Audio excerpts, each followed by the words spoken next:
তুই বুঝি 3 মাসের রুম ভাড়া বাকি, তোরা রুম ভাড়া এখনো যাস নাই গেলিগা, কাল সকালের মধ্যে রুম ভাড়া দিবি, ঠিক আছে?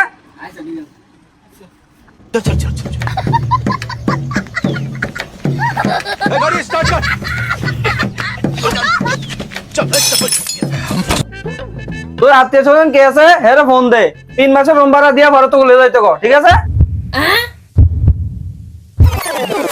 ভাই আমরা তো এলাকায় নতুন, আমাদের একটু খেয়াল রাখেন। আরে টেনশন করিস না, এলাকায় কোনো সমস্যা হলে তোর বাইরে একটা ফোন দিবি বাস। নাম্বার ওডান নাম্বার ক 018